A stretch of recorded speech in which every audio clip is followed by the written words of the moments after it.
വീടുകളിലും തറവാടുകളിലൊക്കെ നന്നായിട്ട് രാമായണം മാത്രമാണ് നമുക്ക് കേരളത്തിൽ പറഞ്ഞത് നന്നായിട്ട് വായിക്കുന്ന ഗ്രന്ഥമുണ്ട്. ഇപ്പോൾ സുന്ദരകാണ്ഡത്ത് പറയുന്നത് കമലജനമറിയരുത് കരുതുമള വേദുമേ കാലസ്വരൂപനാമീശ്വരൻ മതം. ബ്രഹ്മാവ് പോലും അറിയാൻ പാടില്ല.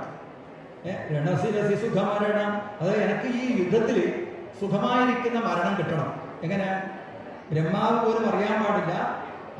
ആരാന്ന് ഈ വിഷ്ണുവിൻ്റെ, അതായത് രാമബാണമേറ്റ് എനിക്ക് മരിക്കണം എന്ന് പറഞ്ഞിട്ട് നേരത്തെ തന്നെ സീതയെ കട്ടുകൊണ്ടുപോയാൽ എനിക്ക് വേഗം തന്നെ രാമബാണമേറ്റ് മരിക്കാമെന്ന് സുന്ദരകാണ്ഡത്തിൽ മനോഹരമായിട്ട് പറഞ്ഞു. അതായത് സാധാരണ ഒരു ദോഷപ്രവൃത്തി ചെയ്യുന്നവരാണെങ്കിലും അയാൾക്കും ആ വ്യക്തിക്കും ഭക്തി എന്നാണ് ഭക്തി കിട്ടുന്നത്. എന്താ അവരുടെ ലക്ഷ്യം എന്താണ്? രാവണന്റെ ലക്ഷ്യം എന്താണ്? രണശിരസി സുഖമരണം. എനിക്ക് ഈ എന്താ പറയുന്നത്?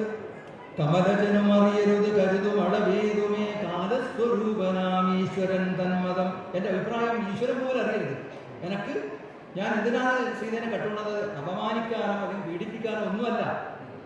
രാമായണം തന്നെ പറയുന്നത് അതൊന്നുമല്ല.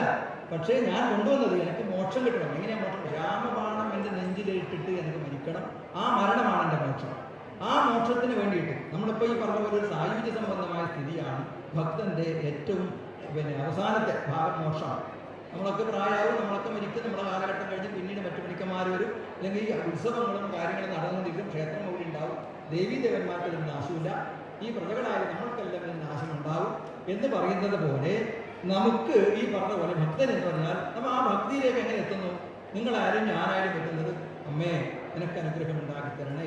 നേരത്തെ ഭക്തന്റെ കാര്യം പറഞ്ഞു, ഒരു യഥാർത്ഥ ഭക്തനാവുന്നില്ല. പക്ഷേ ഇങ്ങനെയുണ്ട്, കുരുത്തക്കേട് കളിച്ചിട്ടുണ്ടെങ്കിലും നമുക്ക് പ്രത്യക്ഷത്തിൽ കുരുത്തക്കേടാണെങ്കിലും കുരുത്തക്കേടല്ല, സത്യത്തിൽ ഇങ്ങനെയുള്ള നല്ല മോക്ഷസ്ഥിതിക്ക് വേണ്ടിയിട്ടാണ് ചെയ്തത് എന്നുള്ളതുകൊണ്ടാണ് ഞാൻ ചോദിച്ചത്.